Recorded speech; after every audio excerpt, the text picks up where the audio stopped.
Hey, everybody, this is Monica, your intuition and connection coach. And today I'm here with Jennifer Saliba. We're intimacy coach, and we are going to discuss a topic that's very important in our society these days. Why are so many people making the decision to divorce? And it's so prevalent that even people that I never expected to take this decision are doing it. And I see it every day in my practice. So Jennifer, how are you? Hello. I'm fine, Miss you, Monica. How are Me you? too. I Hi, love the everyone. background. The Thank background you. is so cool.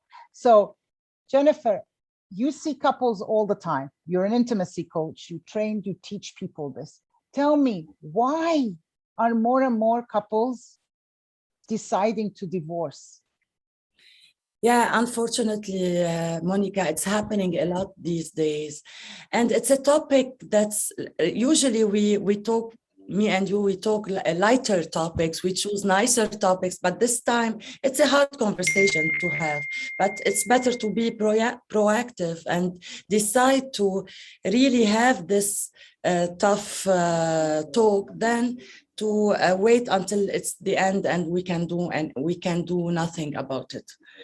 So the reasons, well, actually, there's many reasons, but Hey, I let's do just give the think, top 3 reasons, and yeah, I'll give my top because I see it all the time. I do really think that times that we, like the times we're passing by with, in like very hard times, usually usually become tipping points for our relationships.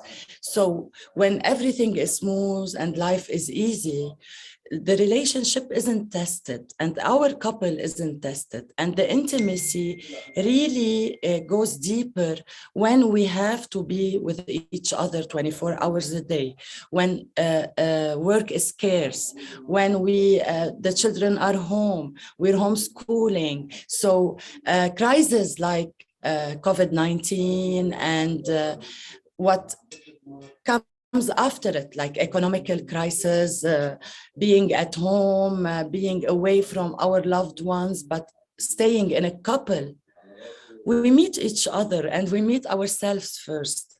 And this dynamic, this environment will test our relationship. And it's in these places where we know if we'll continue together or if we won't. So if we like it or no, times like the times we're passing in now will test our relationship. And if we are oblivious to the fact that this relationship is being tested, is being really on the verge of maybe fading away, then we're not proactive in helping it to sustain. And slowly it's gonna fade. So we really need solid foundation for relationships to survive times like the times we are having now. Okay, so maybe put the phone on silence for a second. I'm trying.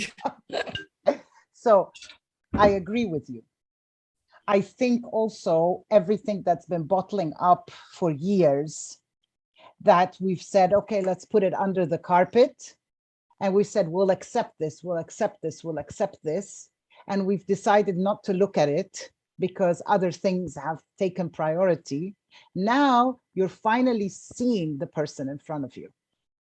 And you're seeing, maybe I married him 20 years ago, and really I'm a different person now. We don't have the same values. So there's many different things. Things could be, I've changed so much that this doesn't work anymore. I've done the inner work and stuff, and this is not working for me. And maybe you need to seek help and go and see somebody. And maybe this marriage can be saved if both people really want it. I agree. And maybe it won't be saved. And maybe you have to build a new relationship so you can work together to build a safe foundation because you have kids involved. So you're going to have to build a new relationship anyway. So work must be done either way on your relationship. I totally agree, Monica. And, you know, we this is the meet The dog. Kiki. Yeah, She just passed this by. is us having a conversation in real life. Okay, so the phone is gonna ring, the dog is going to pass. I don't know what else is gonna happen. So we're having real conversations Good under to our lighten own the lives. mood of the of the topic. Yeah. Well, actually, you're totally right. Sometimes in normal lives, we can avoid these deep thoughts. We are busy with home, with work, with our friends. But when we got isolated and we, like you said, we met the other and we met ourselves, and that is the most important part. Truth cannot be hidden in this case. So we are faced with the reality of things, with the real intimate details. Okay. So we now know why it's happening. What tips do you have that can help a woman or a man who's watching our show now and is thinking, I've had it, I'm going to court? What tips do you have? They're at that tipping point. That's it, I'm done. What do you say to this person who's like, the number of the lawyer is Shall there I and stay she's done? or shall I go? Yes, and what steps can she take?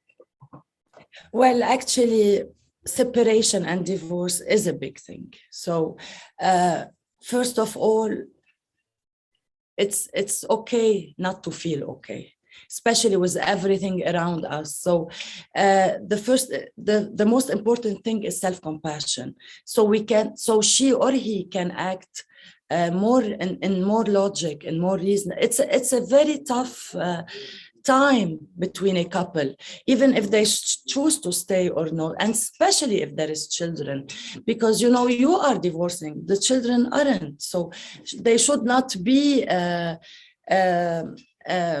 like a pawn in your divorce game. They should not be collateral damage.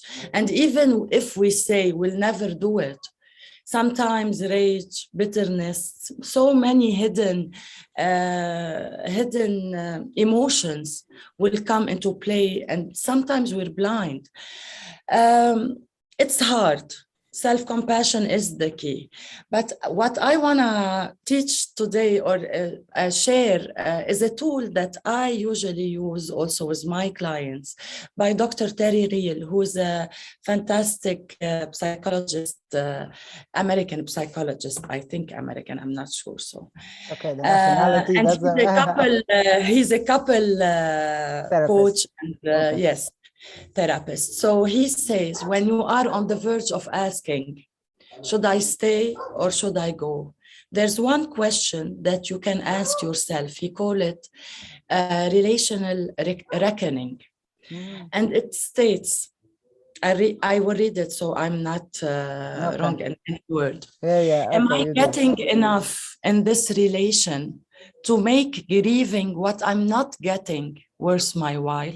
Ooh, powerful stuff. Very. Am I getting enough in this relationship to offset the pain of what's wrong and what's lacking? Ooh.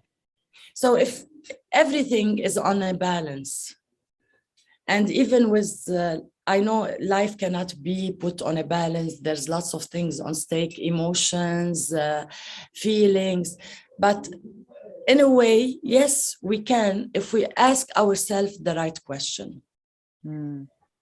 Interesting. What do you think?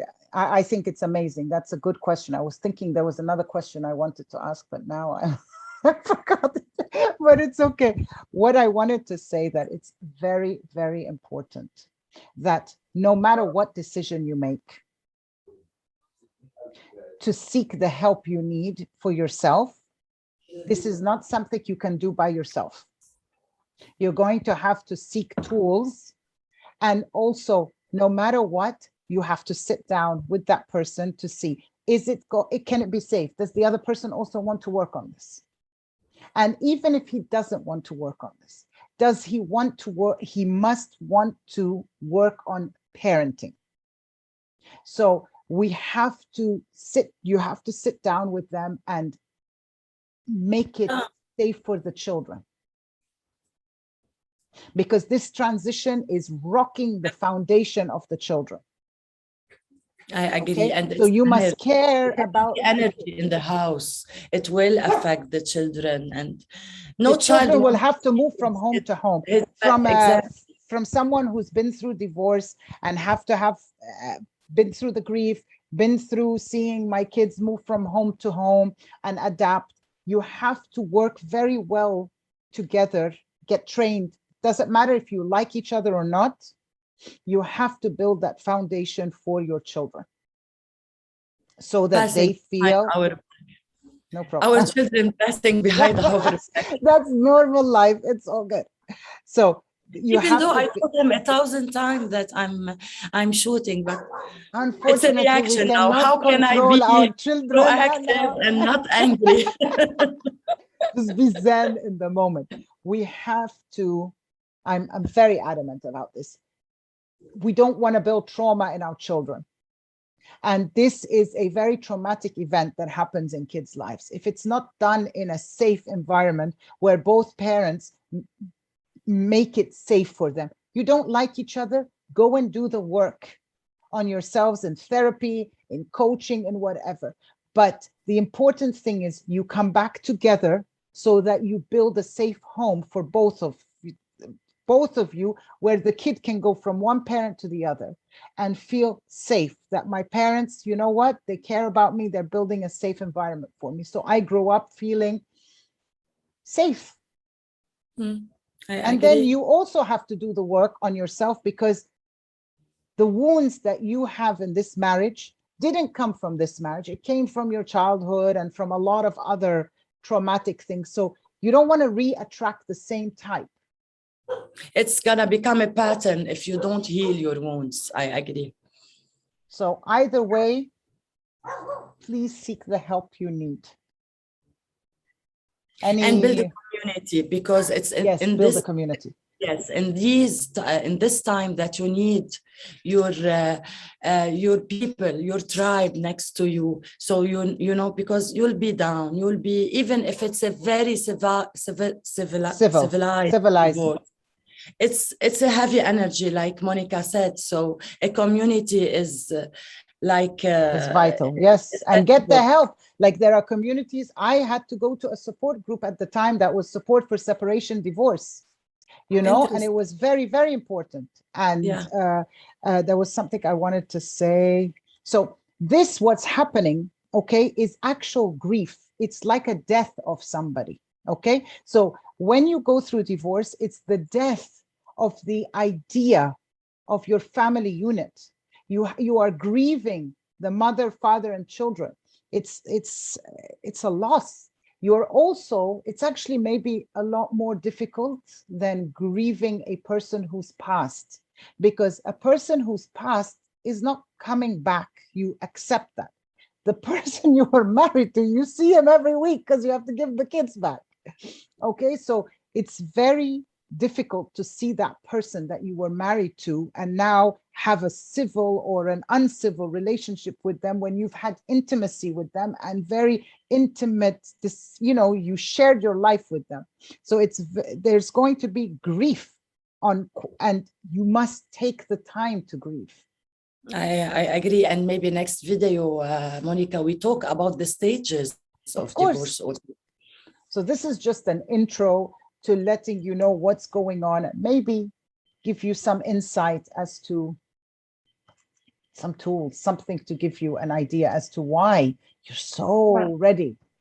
And we are here on our pages. Yes, also. we're here. We do this. I do the coaching of connecting back to yourself, doing the work that you need to. Jennifer does the intimacy part and all that. So whatever feels right to you, even if it's not us, get the help in your area, get the help for your kids. I work with children, I work with the families. So get what works for you, but do the work, because just because you filed the papers doesn't mean, aha, life has changed now. There's a lot of work involved in rebuilding a new foundation for you and your family. Okay? Beautiful. Jennifer, thank you.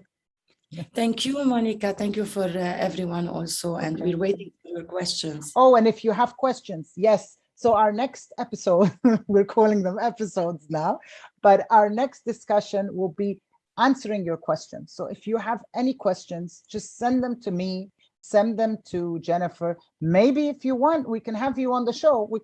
You can come on and you can ask the questions and we can answer.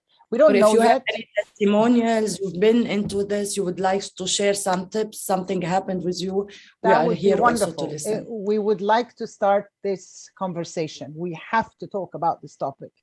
It's an important topic. So this is our first one. We're going to do more. Give us the questions. Give us your insights. What did you think? What tips do you have? Anything? We're navigating this. This is the first one. We're just navigating. All right. Take care, everybody. Bye. Bye, Jennifer. Bye. Did you hear me? Bye. No? Okay. Maybe it cut on your side.